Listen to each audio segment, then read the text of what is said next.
محمد دانش اتاری مرکز الاولیاء لاہور سے آپ کی خدمت میں حاضر ہوں.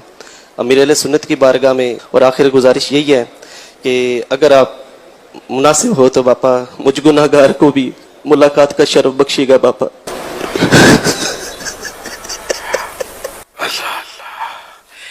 اچھا آپ لاہور سے آئے، مجھے ایسا آپ جیسی کوئی صورت ہے یا شاید آپ بھی ہیں، کوئی کلپ وغیرہ چلتے رہتے ہیں سوشل میڈیا پر؟ یہ ہمارے وہی ہیں جو آپ سمجھ رہے ہیں، یہ وہی ہیں؟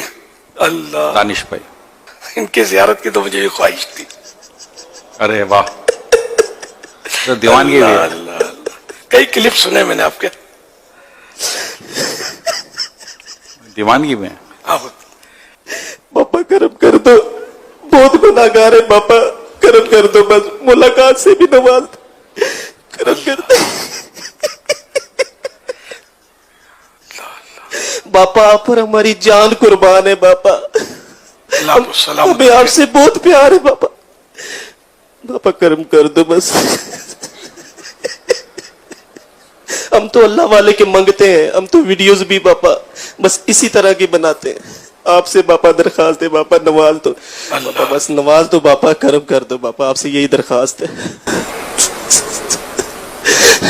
مجھ سے تو آپ کے آگے بولا بھی نہیں جا رہا باپا، ہاتھ بھی کانپ رہے، پاؤں بھی کانپ رہے باپا، میری اوقات ہی نہیں آپ کے سامنے کھڑا ہونے کی. اللہ،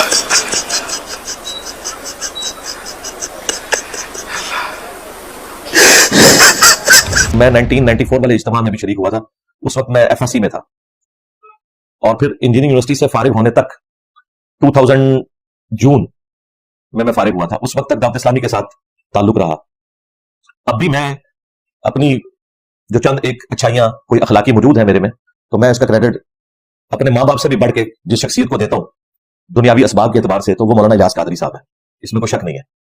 لیکن دوسری طرف یہ ایک بڑا تلخ پہلو ہے کہ جس قدر احتیاط ان کے معاملات کے اندر پائی جاتی ہے، ویسی احتیاط ان کے عقائد اور نظریات میں بالکل موجود نہیں ہے. تو اب سب کے سب علماء کا ڈنگ نکل گیا، اب سب کے سب ان کو امیر اہل سنت کہتے ہیں. ہم ایک معصومانہ سوال کریں گے کہ تمہارا امیر اہل سنت وہ ہے جو پرائمری پاس بھی نہیں ہے، میٹرک تو دور کی بات، چلو پرائمری میں سے اٹھا لیا گیا تو کسی مدرسے میں داخل ہوتا ہے، وہ خود کہتے ہیں میں کسی مدرسے کا میں نے منہ بھی نہیں دیکھا. ہماری اس اکیڈمی کے ہال سے بھی چھوٹی مسجد جس میں وہ امام مسجد تھے، پارٹ ٹائم وہ غبارے بیچتے تھے اور جھاڑو بنا کے بیچا کرتے تھے. یہ ان کا سٹارٹ کا معاملہ تھا ٹل 1981 میں جب انہوں نے دعوت اسلامی بنائی، اور پھر آہستہ آہستہ معاملات آگے چلنا شروع ہوئے. باقی تفصیلات کے لیے آپ میری ایک ویڈیو ضرور دیکھیں، دعوت اسلامی کی کہانی میری زبانی.